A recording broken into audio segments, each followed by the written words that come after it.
Matin. L'édito politique sur Europe 1 avec Le Figaro. Bonjour Vincent Trémollet de Villers. Bonjour Dimitri, bonjour Anissa, bonjour à tous. Vincent. Vincent, au lendemain de la victoire écrasante de Donald Trump, l'onde de choc est mondiale. Y a-t-il, Vincent, selon vous, des leçons à tirer pour la politique française ?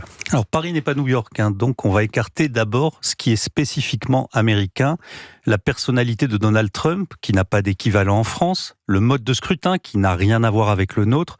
Enfin, nous avons actuellement une tripartition politique alors qu'aux États-Unis, le match entre républicains et démocrates est structurellement binaire. Ceci étant dit, il est une première leçon préalable. Accepter de regarder la réalité en face. Non, ce ne sont pas les réseaux sociaux, les fake news ou les Russes qui ont provoqué ce séisme électoral. Ce vote, c'est un bras d'honneur du peuple contre la morgue d'une élite qui croyait pouvoir décider pour lui, comme s'il existait une avant-garde progressiste exemplaire et une arrière-garde déplorable à rééduquer. Cette avant-garde se pensait comme une digue infranchissable, et cette fois encore, la digue avait fière allure, avec une grande majorité des médias, des universités, mais aussi Beyoncé, Lady Gaga, Taylor Swift, Magic Johnson et George Clooney, what else ? Quoi d'autre ? Eh bien, la colère du peuple américain, ce qui a submergé la digue. Et ça, c'est un avertissement pour ceux qui, en France, n'ont plus qu'un programme et qu'une stratégie, celle du castor, c'est-à-dire faire barrage à Marine Le Pen. Alors justement, diriez-vous que Marine Le Pen est à la France ce que Donald Trump est aux Américains ? Pas du tout. L'anti-trumpisme moutonnier ressemble à l'anti-lepénisme paresseux, mais pour le reste, les différences sont grandes entre le président américain et la candidate du RN. Leur vie d'abord. L'un est milliardaire, entré dans la rétine des Américains par le business, la télé-réalité avec une célébrité de people. L'autre est une héritière d'un parti radioactif, relégué aux marges sociales. Politiquement, Trump joue la rupture et la radicalité, tandis que Marine Le Pen cherche le consensus et la centralité. Alors si les deux se retrouvent dans leur critique de l'immigration et dans le lien qu'ils ont réussi à établir avec les catégories populaires, Donald Trump est beaucoup plus offensif contre le wokisme et dans la défense des valeurs traditionnelles que la patronne du RN. Il est plus libéral en économie et puis il est beaucoup plus provocateur. D'ailleurs, Marine Le Pen se tient à distance.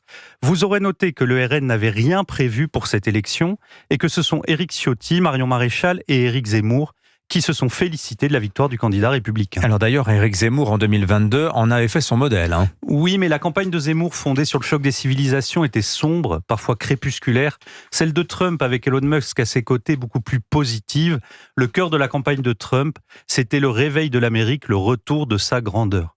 De son côté, Jean-Luc Mélenchon aime, comme Trump, hystériser le débat, mais au profit d'une stratégie gauchiste. Ses troupes reprochent même à Kamala Harris d'avoir été trop modérée. Elles n'ont vraiment rien compris. C'est au contraire la politique des identités, tout comme les obsessions sociétales qui ont jeté de nombreux électeurs des minorités dans les bras de Donald Trump. Beaucoup de latinos, de noirs, de femmes n'ont pas supporté le paternalisme électoral des démocrates qui croient compenser les effets de l'inflation par une câlinothérapie communautaire. C'est à l'échelle américaine le fiasco spectaculaire de la stratégie Terra Nova appliquée en 2012 par François Hollande et que Jean-Luc Mélenchon poursuit de façon radicale.